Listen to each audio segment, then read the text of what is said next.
Hi again, and welcome back to Platonic Soul. I hope you've been well. If you've been watching this series much, you might be familiar with a concern I've brought up a few times, and that is the fact that this popular understanding of Platonic love that we seem to have today is really the palest imitation of the actual teaching on love and desire that we have in Plato and the Platonic tradition, a kind of shade or ghost of real Platonic love. What I mean by that really is that this popular notion lacks, above all, the subversiveness of Plato's actual teaching. Its subversiveness on the most fundamental level, not political or not just political, but you could say existential. It upsets our most basic assumptions about how to live. And to answer that question, that's perhaps really the most important question we can ask, which is, what do I do now? Well, what I'd like to talk about today is how this popular misconception of Platonic love, I think, isn't just a kind of historical accident, but is deeply reflective of the spirit of our modern age in a way that I think should actually concern us. I've spoken before about the hostility of Nietzsche toward Plato, but it would, I think, also be hard to overstate the effect that Martin Heidegger's critique of Plato has had, a critique that I think probably owes quite a lot to Nietzsche, actually. And you may be familiar with this term of Heidegger's, the forgetting of being, a kind of philosophical trend he saw stretching from Plato to modern times, in which he thought what you could call a genuine or authentic, I think you could probably also say holistic or unitive, encounter with reality had been sort of obscured by a long tradition of mental manipulation. I think objectification, really, and that this resulted in our alienation from nature, including our own human nature. If you've been following this series much, you might find a lot of this sounding kind of familiar. And I think it's probably fair that this series owes a lot to Heidegger. At the same time, I believe Heidegger gets something very important wrong about Plato, which I'll get to a little later in this episode. So Heidegger's criticism of Plato is fairly neatly encapsulated. Neatly, I think, for Heidegger anyway. I don't know what you might think of Heidegger, but sometimes his writing can strike me as kind of convoluted, actually. But anyway, it's encapsulated relatively neatly, let's say, in an essay he wrote in the 30s called Plato's Doctrine of Truth. And the argument in that essay is based on Heidegger's analysis of Plato's famous myth of the cave in Book 7 of the Republic. The conclusion Heidegger draws when he reads this passage is that with Plato we see a, quote, transformation in the essence of truth.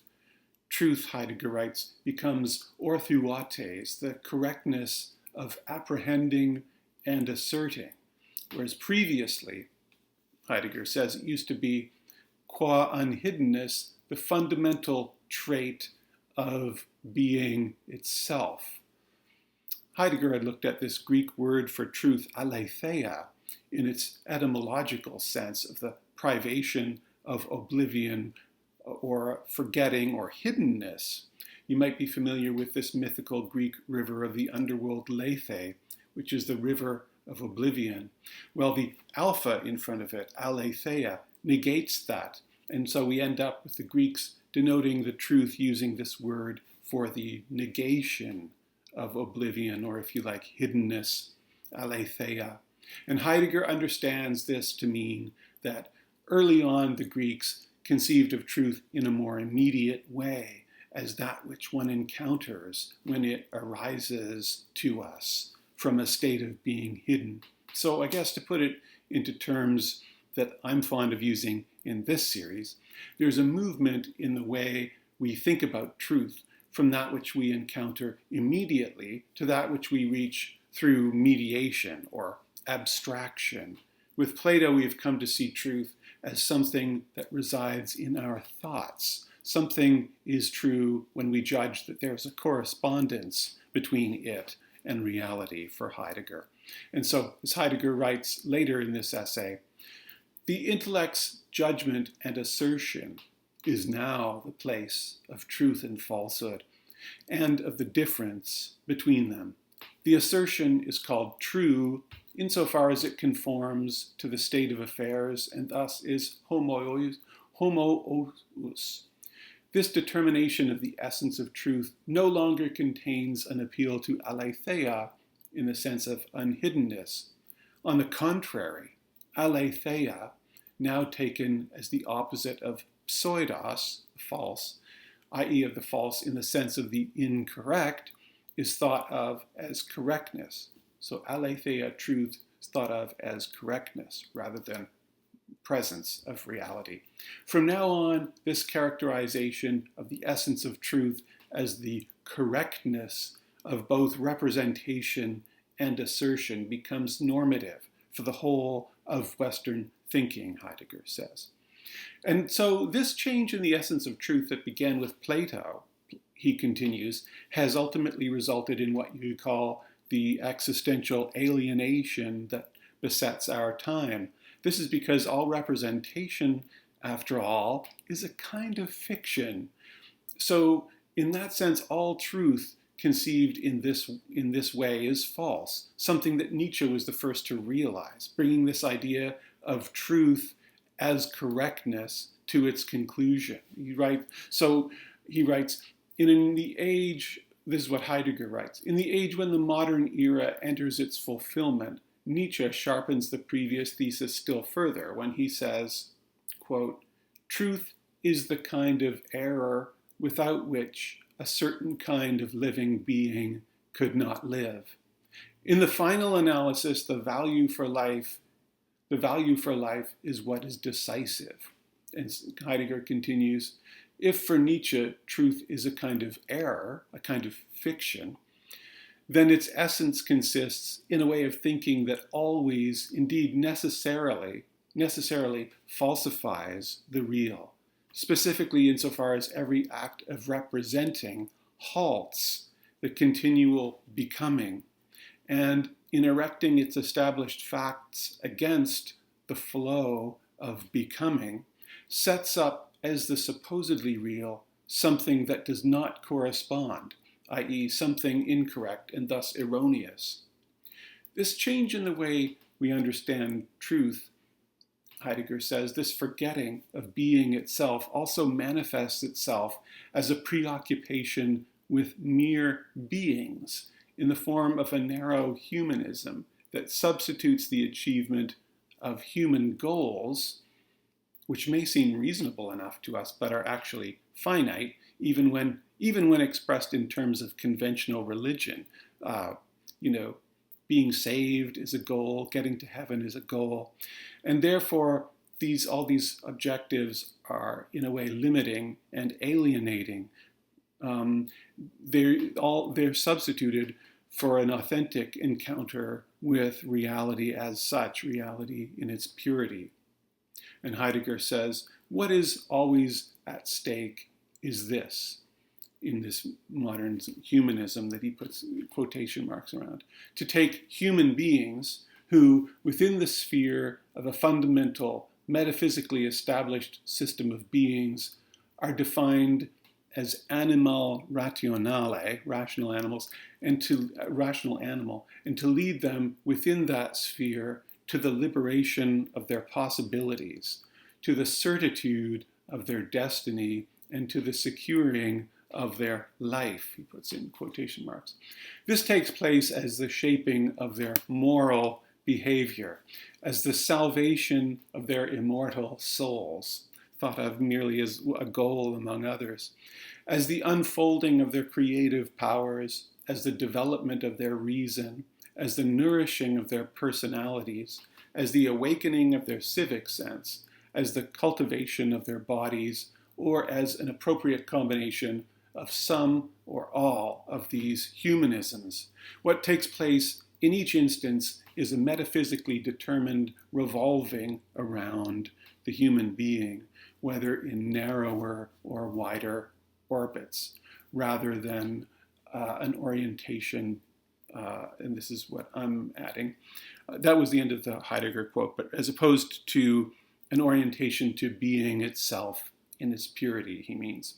What I take Heidegger to be saying here is that basically our modern humanism limits us, limits our lives to the mere attainment of goals. And this, for Heidegger, all goes back to Plato.